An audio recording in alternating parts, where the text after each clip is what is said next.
a better Nigeria? Is it a myth or do we keep hoping? Nigeria is a highly religious country. How come corruption thrives? Why is adoption not encouraged in Nigeria? Is there a future for the Nigerian youth? Being rich and famous, is that the only drive to be an artist? What makes a great nation? Is it the leaders? What about the people? This is Answers with Dr. Reju. Hi, this is Answers with Dr. Reju, where critical life issues are clarified. Today, we have the team, the sage and the team again here today to make clarity to the issues bothering people out there in the street and around our society. Please join me as I invite Matt today. Thanks, Bobby. Good evening. And it's good to have Isaac back. Thanks, Bobby. Good evening. And today we have two guests. We have Rolake here. Good evening, all.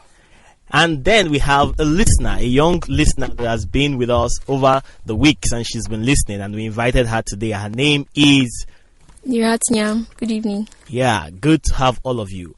Dr. Reju, you talked about the plague that has infected the younger generation, and you talked about the quick fix where everybody wants to be celebrated and everyone abhors the times of obscurity and failure. As a matter of fact, you even gave us a quick definition to failure, and you say it's another opportunity, to try again, to make an attempt again, to succeed.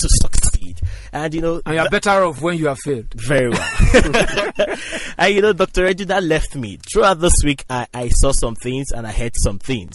I heard three refrains in the street and around my neighborhood, one of which is things are bad. You could hear the way I heard the person express it. It was really with intensity. The bad has it. The bad. He has a bit of some vibes. Yeah, and then I was in town driving around and I saw a sticker that said every problem has an expiry date. Wow. Yeah. And then the last one was I heard someone say, let's just pray. Let's trust God that everything will be fine. Dr. Reju, we've been talking about the quest for entrepreneurial intensity. What would be your take on these things that are trending? If you put all those refrains together, the problem was stated and the answer was also there. Which is things are bad, and someone said every problem has an expiry date. So if you know things are bad and that this bad will go, then there's no problem.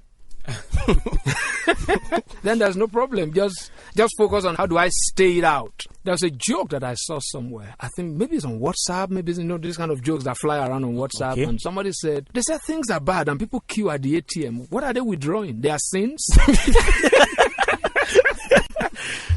So Nigerians and in Nigeria, we are not want of cliches. We are always not without sayings. But my challenge is those sayings never help because we do nothing about the sayings. If we listen to ourselves, we will be better than the way we are. So when somebody says things are bad, the person is trying to describe a particular situation. He's trying to paint, like a reality. Right? But again, if you say things are bad, that means you know how things ought to be. If you call it bad, it's a sense that you know what good is. If you call it bad, you are trying to draw a comparison. But most times when we draw the comparison, we are trying to actually find a situation where things are normal. Right? Yeah. Where input determines output. Where output is a direct result of input. But you see, that's not the way things are in life. That's why I said last week that hard work gives you a pedestal. The hard work is not a guarantee that you're going to succeed. But hard work puts you in a better position than somebody who has not even done anything. But in Nigeria, we wish a lot. We wish a lot. If you know things are bad, for example, if you know you have headache, it should also tell you what to do. You should be seeking help. Right? You might be saying that maybe you need rest. But to say things are bad and sit in the mess, that's somebody who is numb. I always draw a distinction between a sheep and a pig. Right? Pig, which we call also swine. When swine fall into mess, the pig wallows in it because that's the pig's habitat. But when a sheep falls into mess, the sheep cries until it is delivered, until it is plucked from the mess.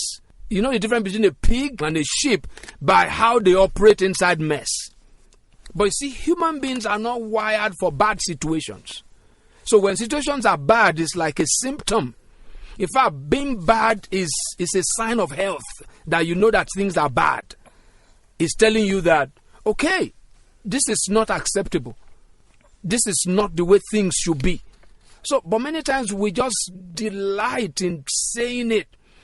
So we are now saying it to justify, to actually tell ourselves that we are victims. When you say things are bad, my take is you're actually blaming somebody else for being the reason why things are bad. And that person who has that sticker on his car or her car that's saying that every problem has an expiry date.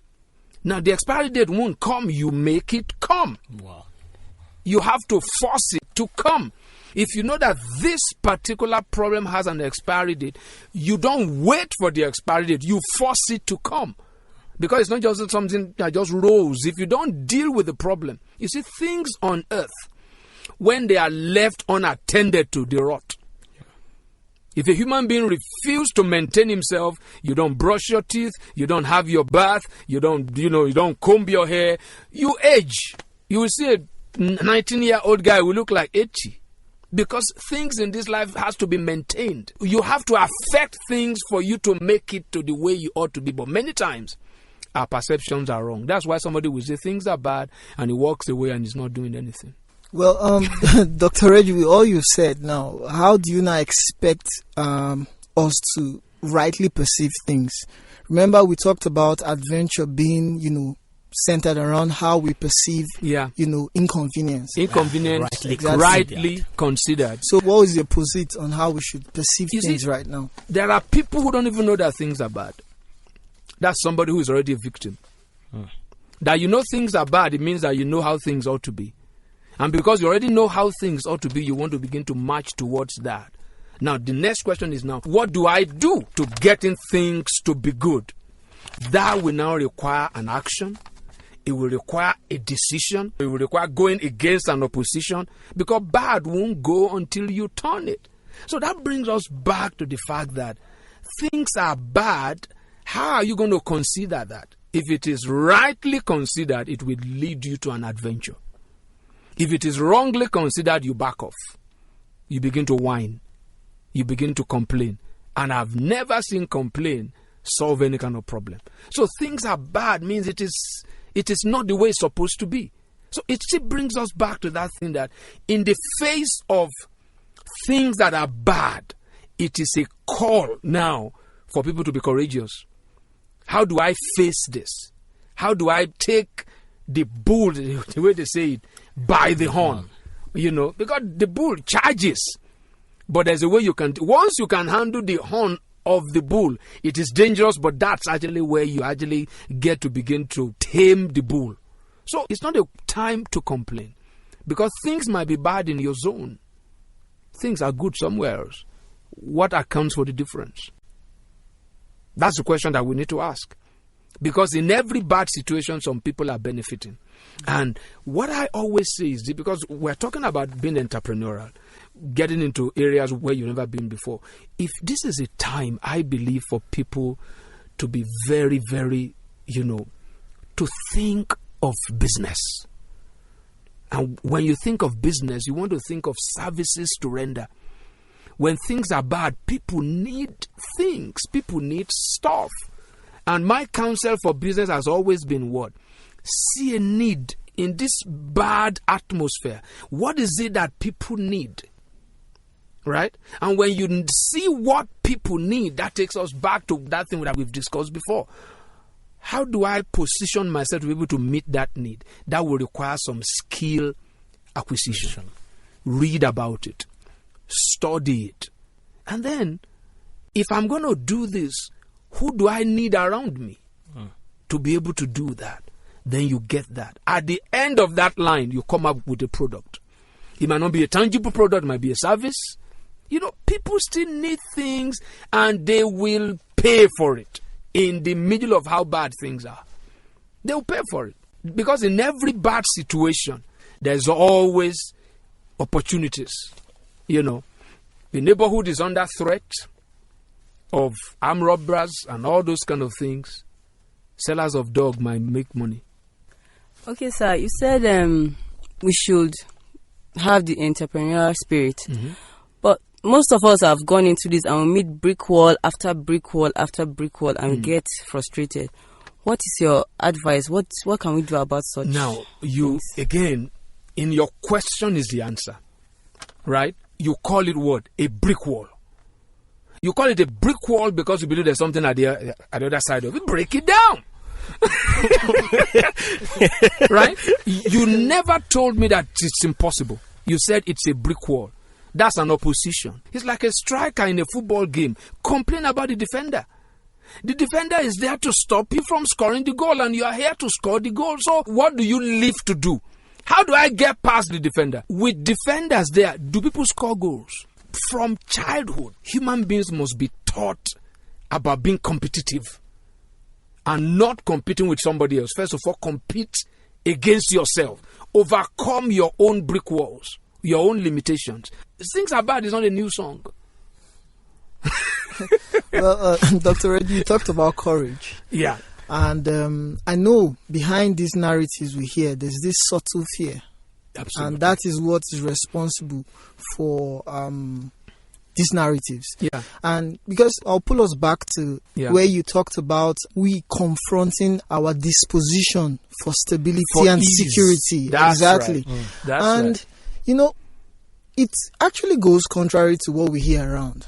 Because a lot of economists say that if we had saved during the surplus, during the oil boom, we wouldn't be facing these challenges.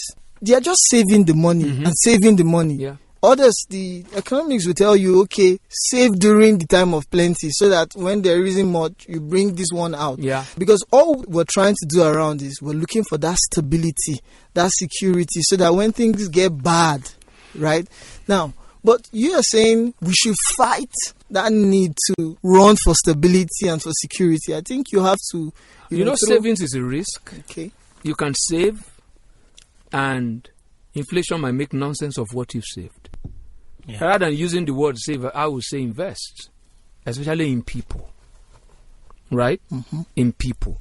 So sometimes the natural disposition, like I said, is, for human beings is to look for safety. The refrain, save for the rainy day. Yeah. But you see, in life, really, it doesn't work that way. That only works in the normal course of things. But honestly, the world we live in today, if we want to give it an appellation, the appellation is uncertainty. Things are so uncertain. So it requires that level of innovation. Save and bring it out when things are right. I mean, that is normal economics, right? Yeah. But life has shown us that everything about economic principles have been thrown out. I mean, if you're talking about national economic policies, your savings should be investment in people. Rather than putting money aside, educate people, create an environment where people can get into vocations, have human capital development. That is the best form of savings for me. So that when somebody is good, when you have a skill, you can never be hungry. There will always be need for your skill set. What brings out the best in us is challenges. You'll be amazed, even with all these complaints, what people are thinking about. I gave an instance on this program when we were talking about tomato and things. And I said, suddenly somebody came online and gave us a whole long list of dishes you can prepare without tomato. You see, people will never think in an atmosphere of security and ease when everything works. Our best comes out when we are challenged. Yeah. Tell Usain Bolt to run 100 meters alone. He will drop. Yeah. Put competitors there with him. His best comes out. Usain Bolt will like it if he has to run alone and just win the gold whichever way. 20 seconds, 35 seconds, he still win gold. It will be easier, right? Put a young girl in class and he's alone and there's no other person jostling for first. He won't read. Yeah.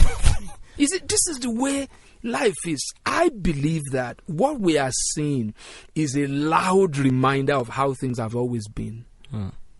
Is a loud reminder of the way. There has been a president in this country who said, I don't know what is sustaining the economy of Nigeria.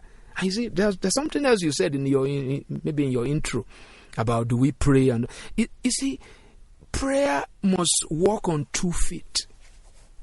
Prayer is not magic. You mentioned maybe do we do research? Research must produce a workable action. Yeah. Research that you put on your shelf doesn't help anybody. So we need to overcome our natural tendency for security. In a place where you are secured, you sleep with 2 eyes closed, and then you are most vulnerable. But when you're always alert, your best comes out. Okay, we told you earlier that we have a listener, a young listener that is with us today by the name Nirat, and she has a question for us today. So Nirat, shoot. Okay, Dr. Reju spoke about accepting obscurity and learning to find an opportunity in that. And so I'm asking from a teenager's point of view, how we can actually build a proper foundation of entrepreneurship and accept times of obscurity. Thank you very much for that question, because like I said, that most of the teenagers today and the young adults today, they just want to hit it. They want to hammer it. They want fame, and first of all, you need to know that that is a fact of life.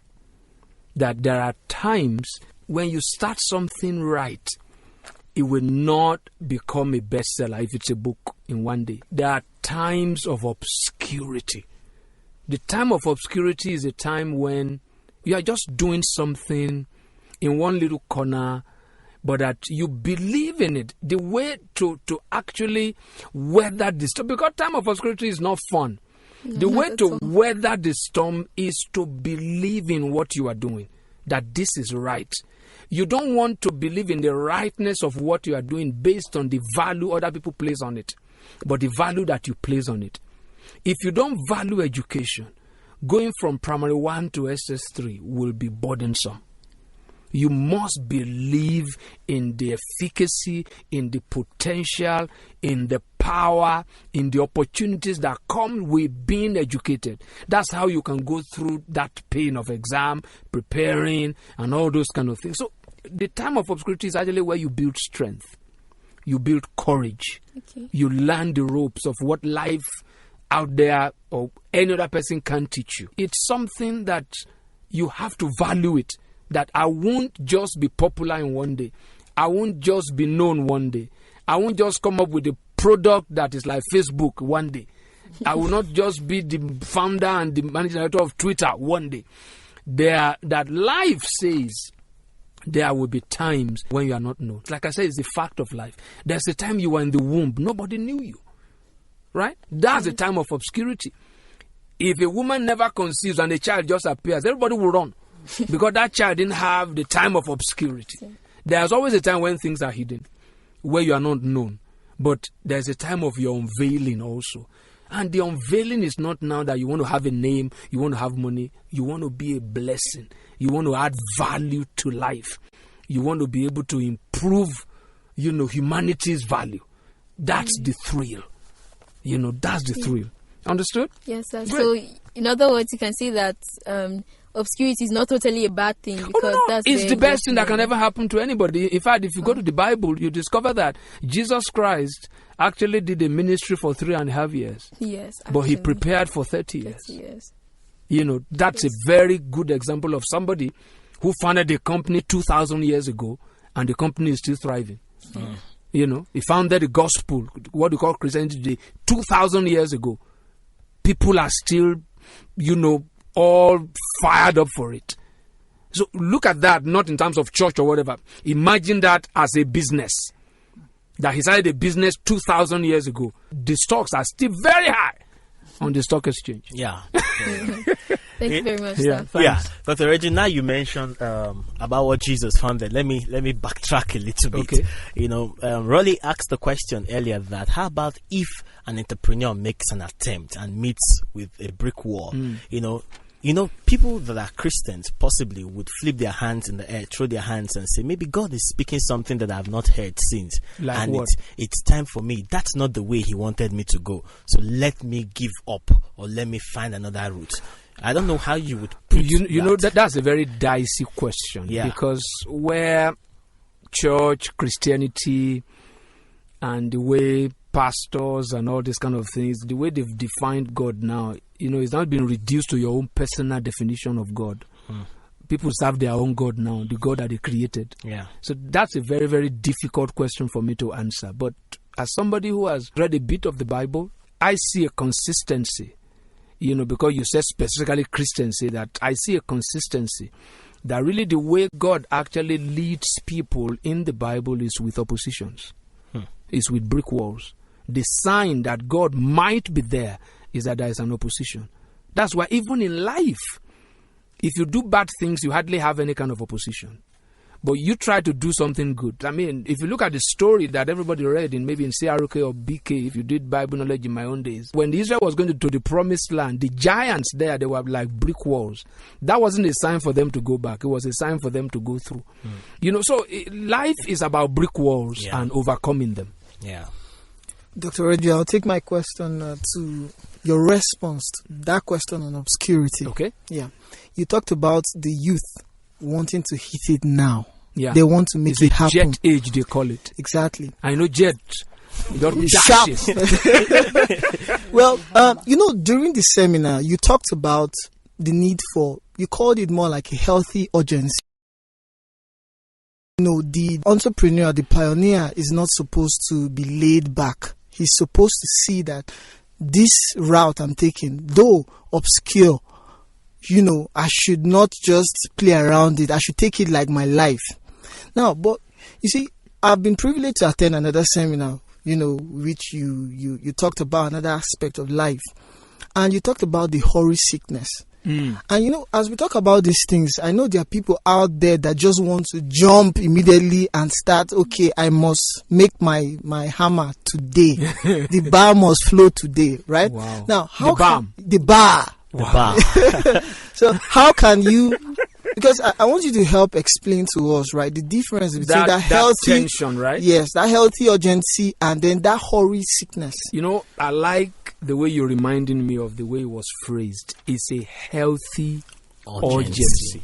Because you see, obscurity is not a destination, it's a route. It's a phase of life. It's not where you are going, it's where you are passing through. And you see, you can only pass through it if you apply constant effort. You won't be able to apply constant effort if you don't have that sense of urgency. Right? Urgency is not fast. Urgency is not quick. It's being alive to responsibility. That what needs to be done today, I'm not pushing it to tomorrow because of opposition. Okay. Right? What needs to be done today, I must do it today. I don't have 12 hours in a day, I have 24. Who says I should go to bed at 10? The time I go to bed depends on when I woke up. There is a tension. The hurry sickness is you want to just go through that time of obscurity without making sure things are properly done.